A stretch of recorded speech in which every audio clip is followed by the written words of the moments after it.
Thank you very much. Uh, is the it's unmuted and everything? Yeah, is all okay? Yes, sir. Yes, sir. All right. Oh, so thank you very much for inviting me, and you asked me to talk on psychoanalysis and mysticism uh, in a short time. So let me try to give you some of my impressions on that. Now, the existence of a deep gulf between psychoanalysis and the Indian mystical traditions is of special interest to an Indian psychoanalyst. Unlike his Western counterpart, the Indian psychoanalyst has sometimes or the other consciously faced and reflected on the conflict between an absorbing intellectual orientation, psychoanalysis, which is the mainstay of his professional identity, and the working of a historical fate which has made the mystical the distinct leitmotif of his Indian cultural tradition and thus a part of his cultural unconscious. Let me begin with what is common to both mysticism and psychoanalysis. They are both ways of inner transformation. The mystical path, of course, is more ancient, universal, and highly regarded, even when in many countries at different historical times, its practitioners have often lived in an uneasy truce, if not frank antagonism, with the established religion of their societies. What divides psychoanalysis and mysticism are their diverging goals of inner transformation, what that transformation should look like. Let me first take the goal of psychoanalysis. The psychoanalytic goal is to lead to an outcome where the person, through an increased self understanding, by making the unconscious conscious, attains a freedom to love, work, and play, free from inhibitions her mind has gathered over the life cycle, especially the childhood years. You can also say one of the aims of psychoanalysis is increasing a person's choices. It is important to note that essential to psychoanalysis is a view that the process of self understanding, or what it calls insight, of coming to know oneself or even of attempting to do so, is the unique satisfaction that psychoanalytic therapy has to offer. Coming to mysticism, we usually equate mysticism with what I would call the peak mystical experience. The peak experience is said to be characterized by an expansion of consciousness that fills the external world, which appears to be pervaded by a oneness of existence. The overwhelming feeling is of the world having at last become transparent and more real than its conventional reality. All of this is accompanied by heightened bodily sensations and a great feeling of pleasure, or rather bliss, ananda, which absorbs all other experience. Variously called cosmic consciousness, peak experience, Mahabhava, it is the samadhi of the Hindus, satori of Zen Buddhism, fana of the Sufis. Is there nothing common here between psychoanalysis and mysticism? I like to think of mysticism not only in terms of a peak experience, but as a mountain climb with many base camps marking progress on the way. The first camp, from which one cannot see the summit, covered as it is by clouds, though we know it is there, is tolerance, defined minimally as giving the benefit of doubt to others.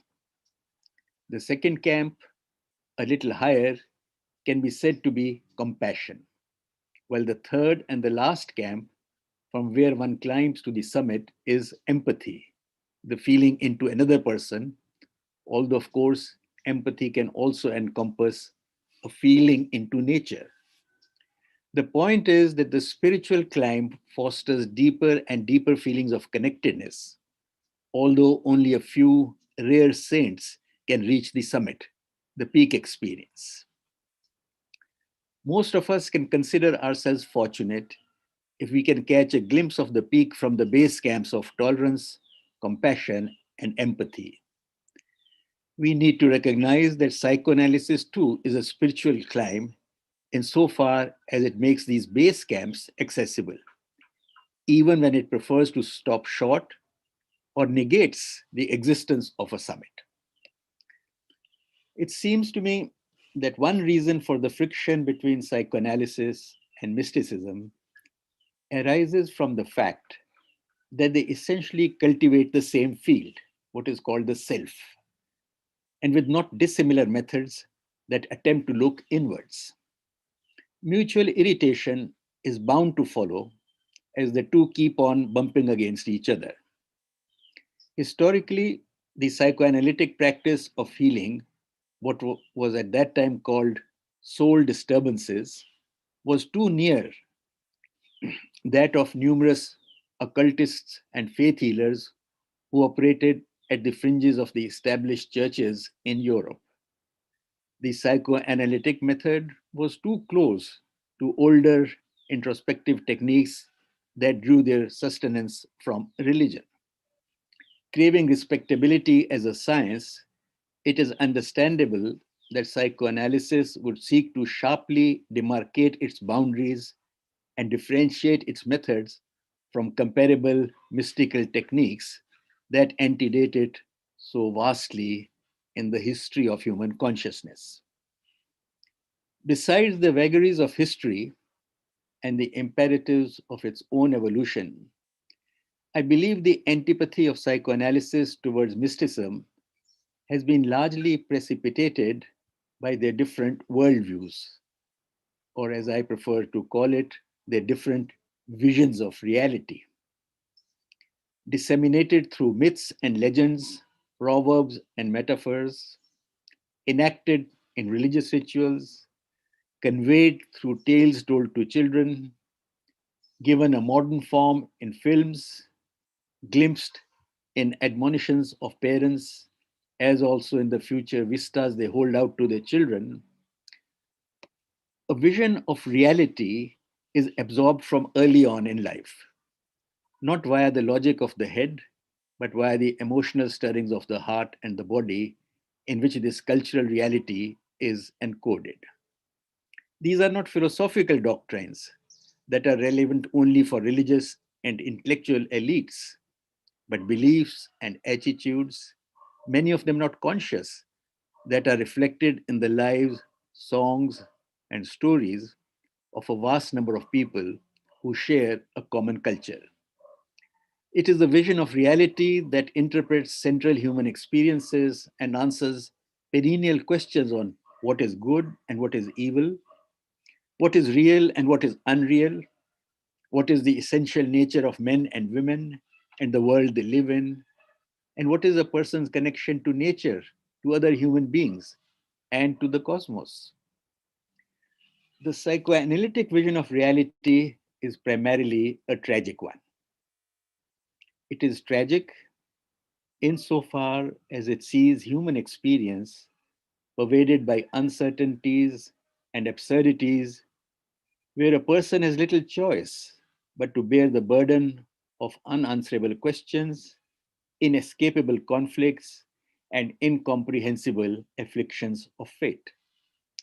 Life in this vision is a linear movement which cannot be undone. Many wishes remain fated to be unfulfilled and ungratified.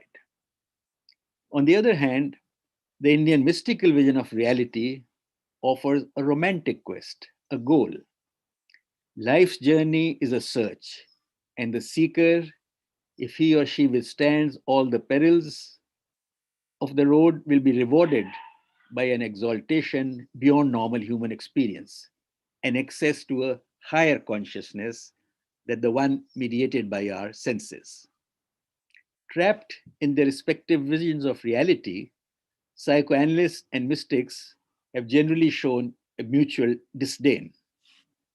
If Freud saw the mystic feeling of unity. He called it the oceanic feeling, the feeling of unity with the cosmos, as the limitless primary narcissism of the infant united with the mother at the breast. Sri Aurobindo peevishly observed that he finds, again a quote, difficult to take psychoanalysis seriously, that one cannot discover the meaning of the lotus by the secrets of the mud in which it grows, and that as a science, psychoanalysis is, in its infancy, inconsiderate, awkward, and rudimentary at one and the same time. Reading observations of mystics about psychoanalysis and about psychoanalysts about mysticism, one cannot escape the conclusion that both are fueled by a vast ignorance about the other. Perhaps the most fundamental difference between psychoanalysis and mysticism lies in their irreconcilable understanding of what constitutes consciousness. Psychoanalysis subscribes to the current scientific consensus, driven by developments in the neurosciences, that sees consciousness as an epiphenomena of brain processes, so that with brain death, all consciousness is forever extinguished.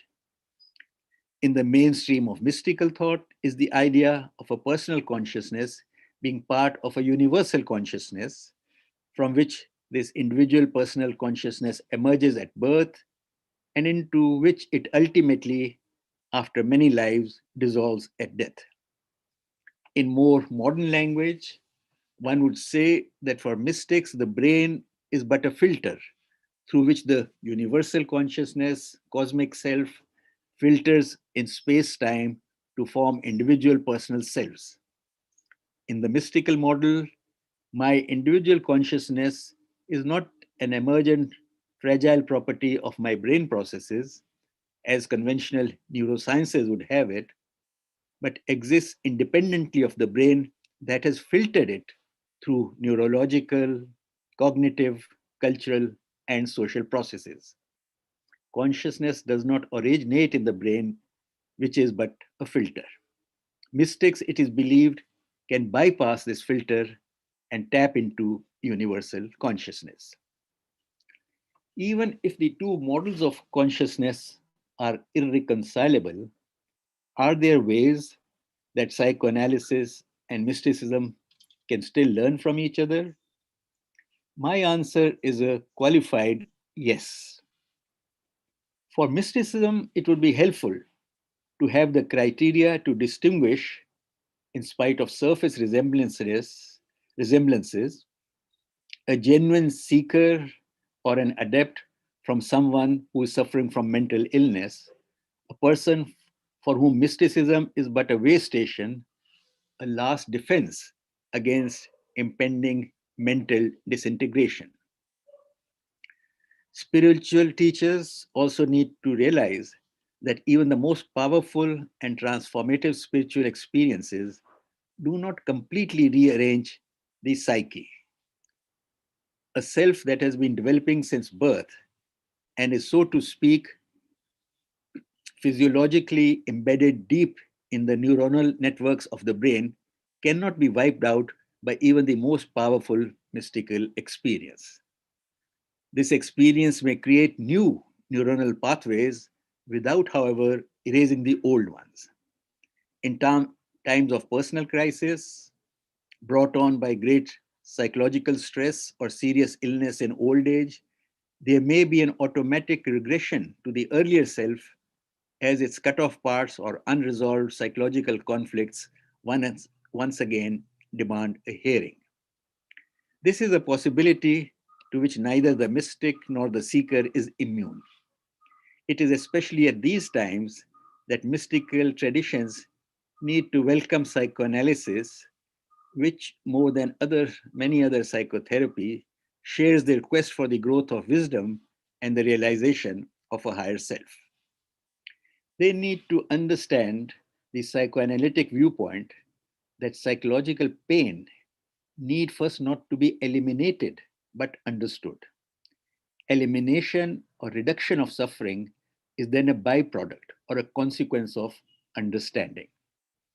From this perspective, depression is less like a tumor and more like a stabbing pain in your abdomen. It is telling you something and you need to find out what. The American poet Emily Dickinson observes, the heart cannot forget unless it contemplates what it declines. This sentiment is also echoed by the Sufi poet Rumi. Don't turn away, keep looking at the bandaged place. That is where the light enters you. I wonder here whether the meditation techniques of mystical traditions, where the emphasis is often on witnessing rather than understanding the working of the mind, are adequate in preparing most people's minds for achieving the mystical goals. Whether what has been often identified as the chief obstacle in the mystical path, the workings mostly unconscious of desire, can be bypassed through any one of the mystical sadhanas. Here I would align myself with Jiddu Krishnamurti, a most reluctant guru who observed, and I quote him, now desire, contrary to general belief, is the most precious possession of man. It is the eternal flame of life. It is life itself. When its nature and functions are not understood, however, it becomes cruel, tyrannical, bestial, stupid. Therefore, your business is not to kill desire, as most spiritual people in the world are trying to do, but to understand it.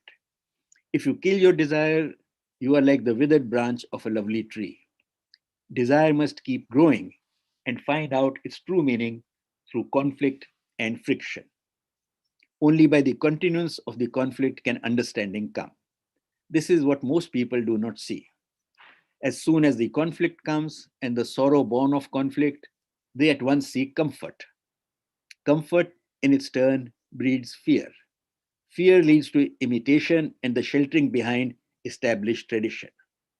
From this come rigid systems of morality, laying down what is spiritual and what is not spiritual, what is religious life and what is not the religious life. It is the fear of life which produces guides, teachers, gurus, churches, religions. Please, I know. This is the quote, ending of the quote.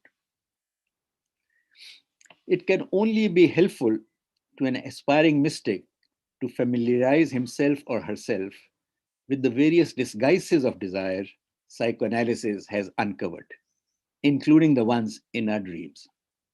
One does not become enlightened by imagining figures of light, but by making the darkness conscious. Where psychoanalysis can contribute most to mysticism is by throwing light on some psychological threats faced by gurus, which they need to negotiate in their own lives before they can helpfully guide their disciples. As someone believed to be in possession of a higher consciousness, of being in touch with higher powers, a guru, often now they call the God man, is often regarded with awe and reverence in the Indian context. This was not always the case.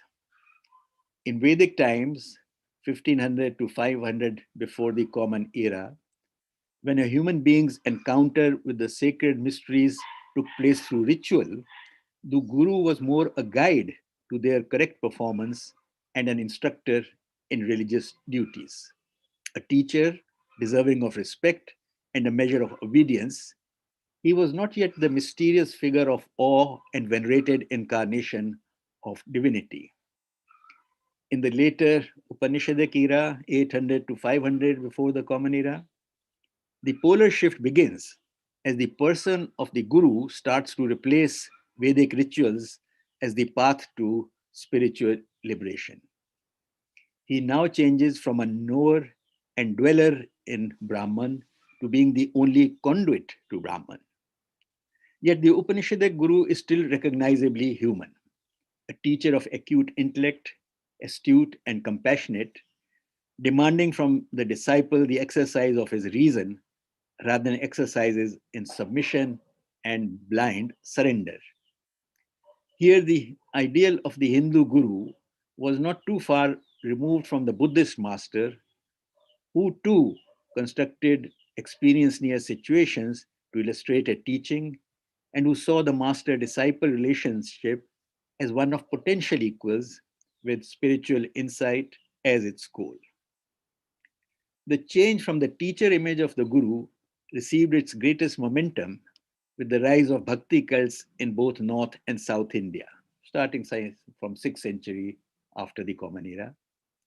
Devotional surrender on part of the disciple, with such figures as the worship of Guru's feet, bodily prostration, and other forms of veneration, and divine grace on part of the Guru, mark the Guru disciple relationship.